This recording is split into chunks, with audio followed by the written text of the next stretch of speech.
started saying something about Sai Baba, and I said, oh, I know about Sai Baba. And that's when I was having trouble with my colon and had that wonderful healing that's standing right here in my living room. And when suddenly I was lifted into this energy and everything got back in place. We are here to experience those things so that we can learn. And every experience we have has a lesson in it. She is a woman on a profound spiritual journey. 89-year-old Harriett Freeman lives with her 97-year-old husband Carl in Galion, a small town in central Ohio.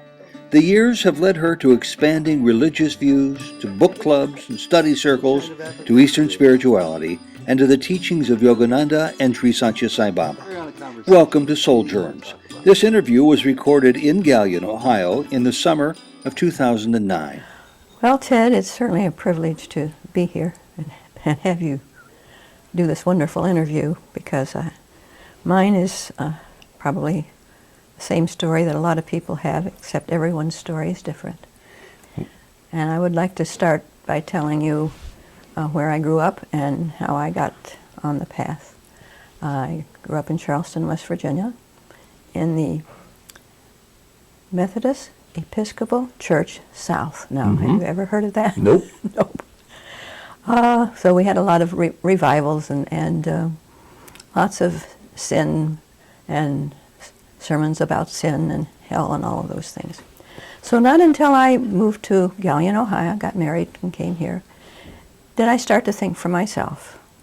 And I thought, I can't worship a God like that. So I threw it out the window, the whole thing. I thought, I'm going to start over from the beginning. I want to find out who I am, why I'm here, where I came from, where I'm going, and what my mission is.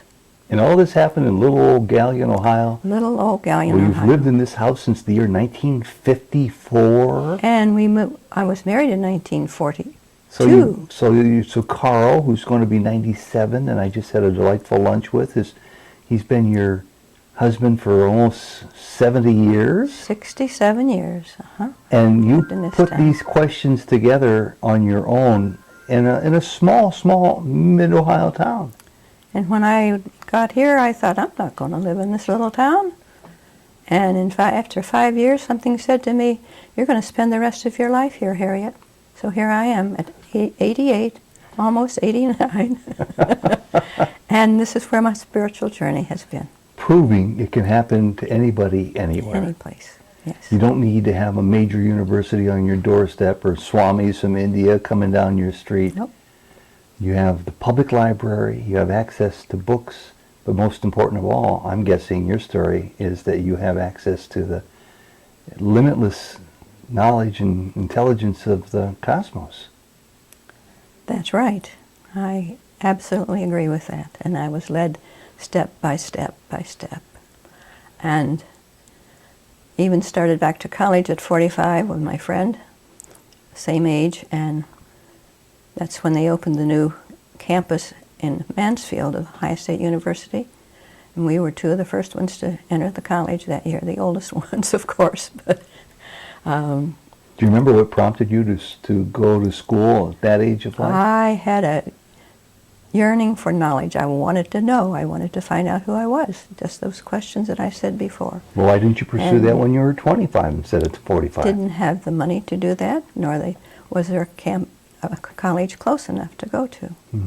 Had to have gone to drive to Columbus, and that was too far. And I had a son, I had a handicapped son, so that was a challenge. And he passed away when he was 50 years old, in 1990. Anyway, with all of that, I started on my journey, and first I found Carl Jung. Looked for him in the psychology books because I knew some about him. Also, I had heard of Yogananda and had studied his course, and that was a great privilege, and I learned much from him. I was interested in all of the religions, and I think what Joseph Campbell said is, all religions are true mythologically. And I thought, yes, that's true. So I studied all the religions I could find. I read everything I could find about them. So in when I was still in college, all I found about Jung was one paragraph in one book, and I studied philosophy. That was all that was said about him. But I was led then at a retreat, a friend of mine who was Catholic and was at a Catholic monastery, which they've turned into centers now for retreats. And he started telling her about this Jungian study that the Catholic Church was using in their monasteries and the retreat centers called Centerpoint. So I sent for the material, and I took 4 years of that, of studying Carl Jung, and then started groups. And I didn't start them, people just started coming. And so the one group that I started about that time when I retired went on for over 25 years. Oh boy. And all of them have passed away now or moved away. And these are like-minded people from the Galion area, from this small community who... Anxious to learn and grow. Any book I brought, we would study it and share and grow and learn. I had as many as 5 groups going at one time. What does that tell you about the basic nature of humanity? That we are all spiritual beings. We just don't know that sometimes, and we want to find out. And when you get on the path, it's just like things open up and things happen and wonderful things happen and people's lives were changed, and it was so amazing. We became such close friends, and just wonderful, wonderful times we had together. What's the population of Galion, Ohio? Well, it's about 10,000. So from a community of 10,000 people, you had these like-minded people come into your life. You had something they wanted to know about because they were on a path. And you've outlived them all now. I've outlived them, almost every one of them. Mm-hmm. And what kind of things did you discuss and read over the years? Well, as I say, started out with Carl Jung. We got the tapes of later of Joseph Campbell, mm-hmm. and I was not too long ago was lying on the sofa over there because those tapes were rerun from Columbus PBS. Those are the Bill Moyers tapes. Yes, Bill Moyers, mm-hmm. interviewing him. I finally got a set of them, and not too many years ago, I was lying on the couch and watching one of them reruns, and I thought, oh, I'm going to have a group of people here to watch these tapes again. So I sent for a new set of the tapes, and within 2 weeks, the people were here in the room, and we studied them again. So that group wanted to go on. It's the last group that we've had that has formed, and we're still going on Thursday nights. I had to give up having them here at my home because I couldn't do it anymore. And so it's been a wonderful journey. We've just learned and learned and learned. And I'm curious, did you find was it Episcopal Methodist or Methodist Episcopal Baptist Church? What was the name of that church? Methodist Episcopal Church. Did you find it useful and helpful in any way of getting your pinky wet, putting your foot in the water? Not that one. That was in the South. Okay. That was in South Charleston, West Virginia. But here in Galion, I was directing the choir in the Episcopal Church here. Mm-hmm. We had a small church, and the minister that came in 1952 started a meditation group. Only at that time you didn't call it a meditation group. That's pretty advanced for 1952. It certainly was. And he called it a cell group. Mm-hmm.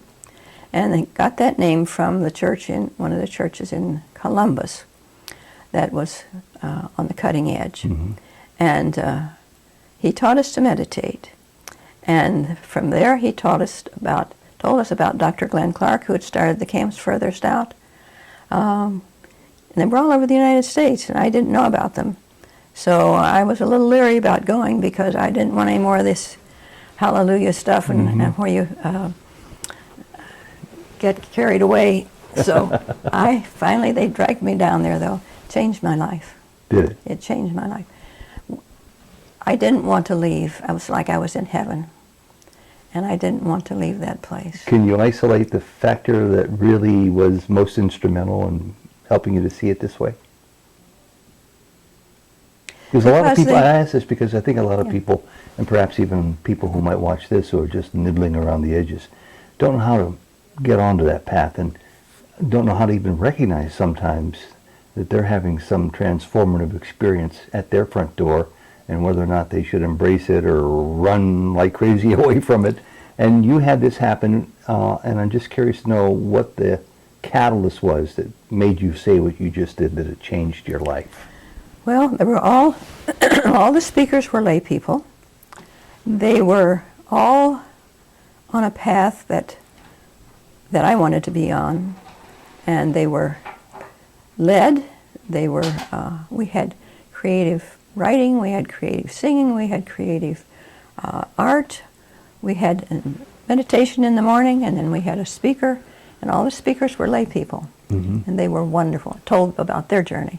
And it just opened up a whole new life of spirituality to me, because I knew that it was one God and the Spirit, because I felt the presence of God. That's why I knew it was the right thing. And you use the word creative about 4 or 5 times in describing some of these endeavors that were present there. So that's part of the magic, isn't it? Yes, it is. Find access to our creative, intuitive pipeline that opens up the rest of the universe to us. It certainly does. And I wrote things, I've done lots of artwork, but it's all been, and when I took art in college, it was my minor, and I felt like I was a co-creator with God. Those are powerful words. Yes, but it's true. We are co-creators, because God is everywhere present. God is.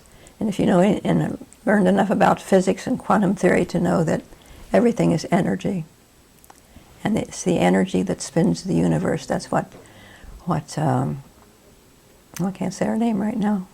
Well, Jean Houston. Jean Houston talks about all the time. I just came off of a 13-day retreat, you might call it, with Swami Yogi Satyam from Allahabad, India, at John Carroll University in Cleveland, and he just said, you know, there's creation and creator, and creator's extension is creation, and all of us and everything is made up of atoms and subatomic particles that are dancing around, and they're all the same, and they're infinite, and they're all powerful. And if you focus on that, you see how, as you just said, that we are all part of the co-creation and are in fact, although it's heresy to the ears of some people, co-creators. How do you deal with people who might say that that's bunk? That's heresy. I would say the Bible says it's God is omnipotent, omnipresent, what's the other one? Omnipotent. Omnipotent. Well, he's everywhere present. He's all knowledgeable. Omniscient. You already said omnipotent, omniscient, all-knowing. So you're all that too. Yes. And we're all part of that. And I know because I experience it in my life. I feel the energy. I learned Reiki healing, and I don't even, at my age, I have no arthritis, pain, nothing. I just have osteoporosis. Well, that's... But I've experienced it, and you cannot know unless you experience the presence of God. So many people are yearning for that. So many people really want it. They can almost taste it, but they don't know how to access it. You do. Well, I was led that way, and the books that we read, they tell you that. The latest one laying over there on my table is Eckhart Tolle's book on A New Earth. We started that after Joseph Campbell. We started the group here with the first book of his, of The Power of Now. Yeah. They loved it. Now we're doing Dr. Hawkins' books. David Hawkins? David Hawkins, yes indeed. And they're not simple books, but they're not. They just eat it up, and they learn and grow. People are hungry for it. He suggests we all radiate at a specific spiritual vibration, and those of you who are destined to know the secrets of the universe are on a path to doing just that. And you can. Yeah. And the door, when you get on the path and you're led, the door's open and you just step through. A favorite of mine, only because I think I read Autobiography of a Yogi maybe now 30 years ago. I first said this, it was 25 years ago. And then I read it a second time just several years ago. And it just chronicled for me my own growth because it made so much more sense to me the second time, although I appreciated it the first time. Paramahamsa Yogananda, I know he has had an influence in your life. Yes, he was one of the first ones that I knew about that from the East. And I took a survey on the computer just the other day, and there's a list of about 25 questions that you answer to tell you what kind of religion you have.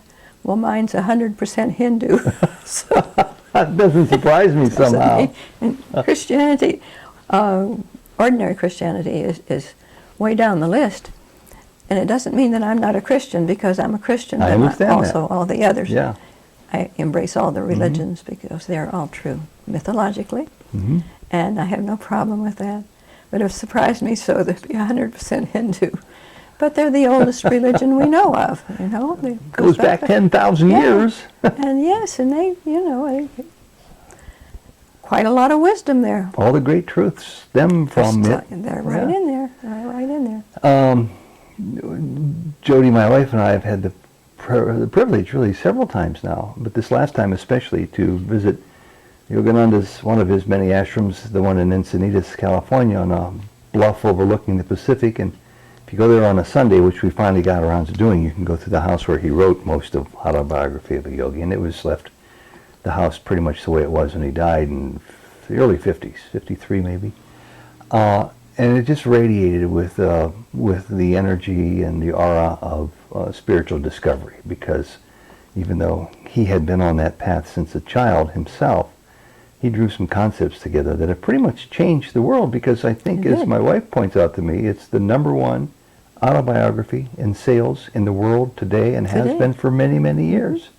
So there's something going on there, and as you, Harriett, pursued that path, again, I point out only because of my interest in helping people understand that it doesn't matter where you are. You can be in the middle of a jungle, in the middle of Manhattan, or in the middle of Galion, Ohio, community of 10,000 people, and have access to all the tools you need. Did you ever feel like you were deprived any of the tools you need for your spiritual path? Not at all. Not at all. And I knew about Yogananda. In fact, when you started talking to me that day when you were interviewing Dr. Keeney and me, that you started saying something about Sai Baba, and I said, oh, I know about Sai Baba, which surprised both of us, I think. Well, you brought that name up. Tell me how you knew about Sai Baba. Well, I had, oh my goodness, that's a long story. I want to hear it. Dear friend that has passed away now, and her brother, we used to go down to see them in Virginia, and that's where he lived at the time, and his wife. And a friend had invited us for lunch at her house, and she started talking about Sai Baba. And that was the first that I had heard about him. He passed away. Do you have any recollection as to what year, more or less, that might have been? No, let's see. It would be about 15 years ago. Okay. And you were in Virginia, and she brought up the subject. Sai Baba. And she went every year over to spend time with at the ashram there. I don't know what in the wintertime, I assume. Never got to talk to her anymore, but David then sent me a packet of the Vibhuta. She had talked about that. This is her husband, David. No, that's a friend. Okay. And that's what we were staying with David and his wife. Okay. And they invited all of us there for lunch. But so he sent you this sacred ash, Vibhuti it's called, and and what did you think of it when you got that? Why, I thought it was a healing. I didn't think anything else. But it was a tiny package, as you know, there's little packages. And I put it away and couldn't find it. So I told Anita about it one day, and she said, well, I'll look for it. And she found it in the drawer out there. Well, about that time, I think it was after I met you, and you sent me a packet of the Vibhuta.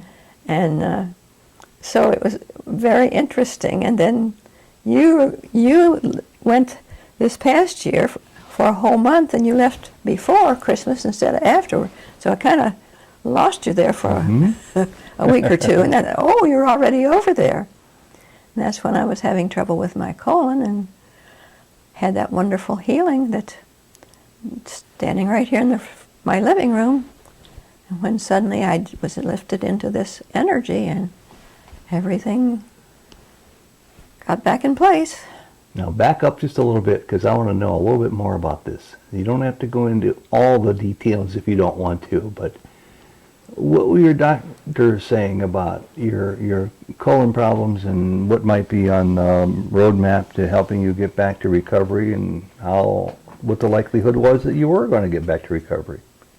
Well, I had gone to the emergency room for the second time with a spasm in my colon and in severe pain. Mm-hmm.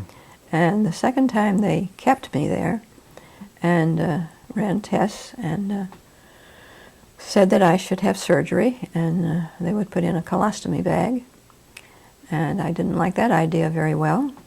So I thought, no, there has to be a better way than that. And because at my age, I didn't think I could recover physically, because you're 5 days without food. You give you some sugar water. Mm-hmm. So that didn't seem like the right thing that I should do. So they got into, I was to see the surgeon within the next week, I think it was, and I was to go to the hospital and have the stress test to see if I could tolerate the surgery.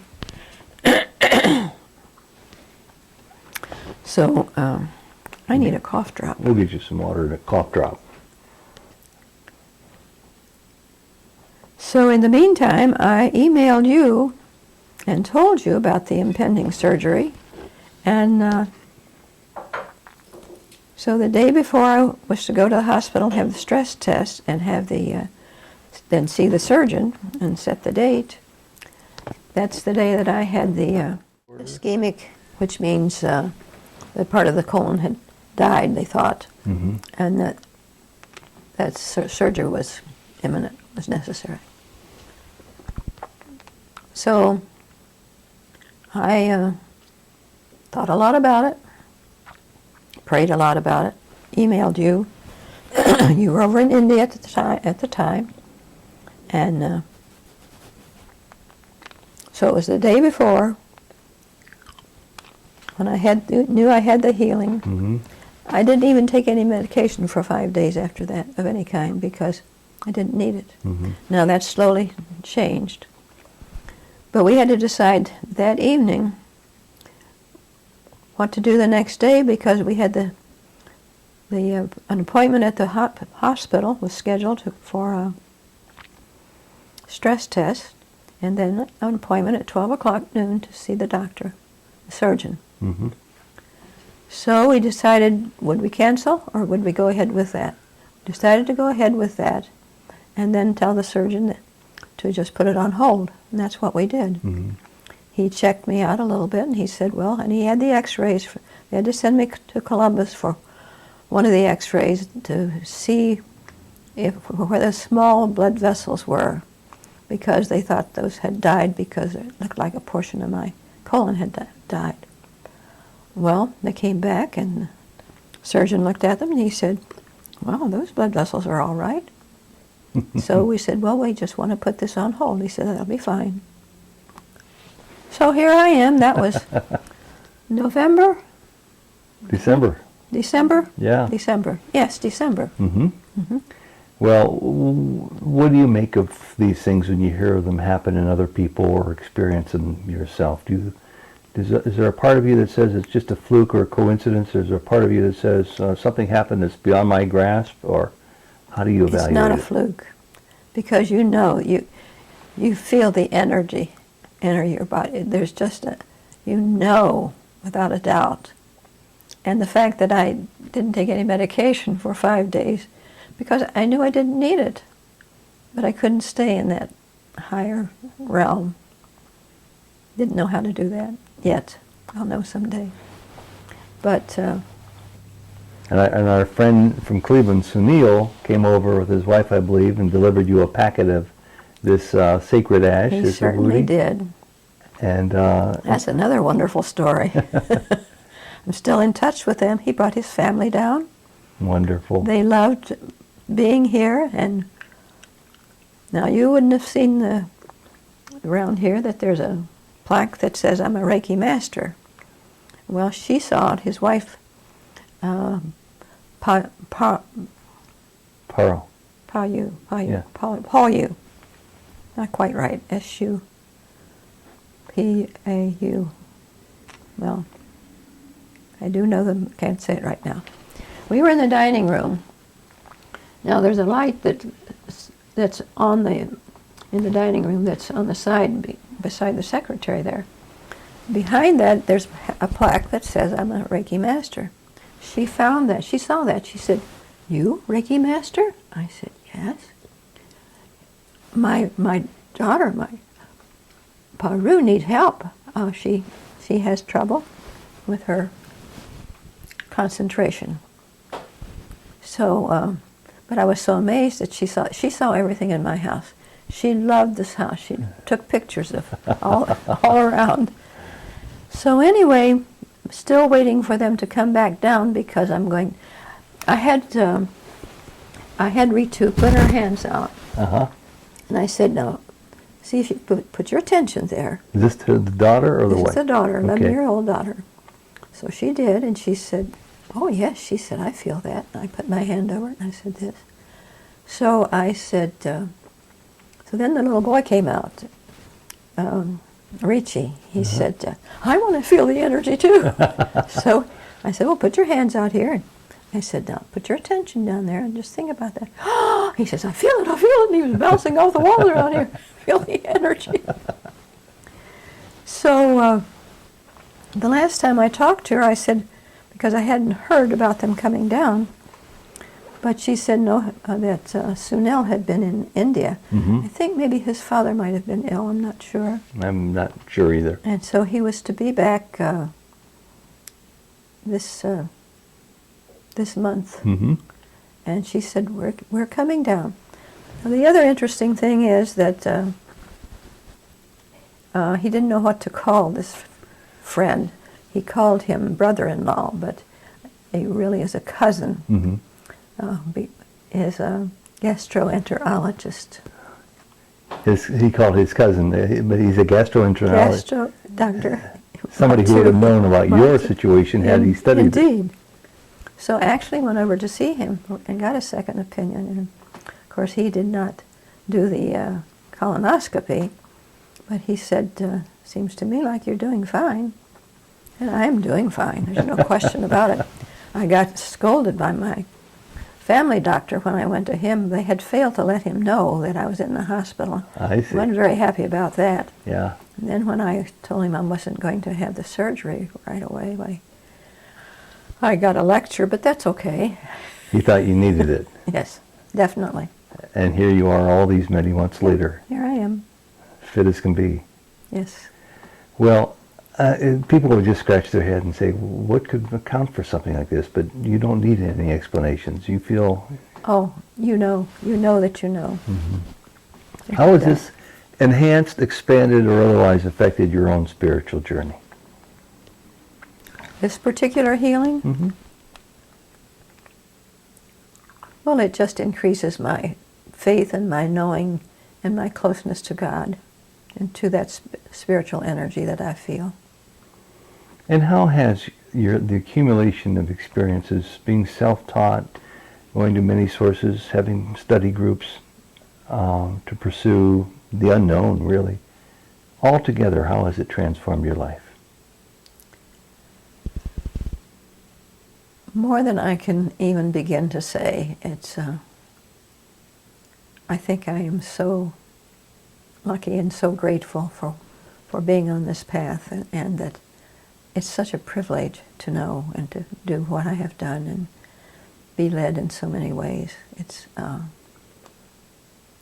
beyond anything I could ever have thought I would experience. And to a certain extent, these journeys can be pretty solitary. I mean, you had your friends that you invited in and to share this, and you've outlived them all.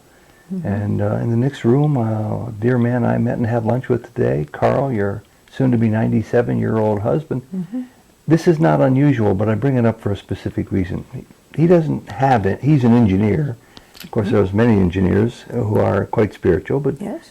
he's just not on that wavelength that you are. And I bring this up so that maybe you'll say something to other people who find that they have this burning desire to pursue a greater spiritual understanding, but that they feel alone since their partners, their loved ones, their family members don't seem to share any interest in joining them. And what did you ask me about it? What would I say about it, or what would... Yeah, that when you feel this inclination in you, you really can't deny it, whether your best friends are going to join you on it or not. I'm looking at some words of advice or even encouragement for the others who might see this and wonder if they should pursue their spiritual magnetic pull even though they're alone doing it. And I don't think they would be alone. It's amazing the people that came to my groups, our groups. And I remember Carl saying one time, because they would talk to him, they would come early sometimes and sit around the table, and he'd go out and they'd say, well, Carl, why don't you join this group? You might learn something. And he said, oh, well, every once in a while I open the lid and look in, and then I put it back.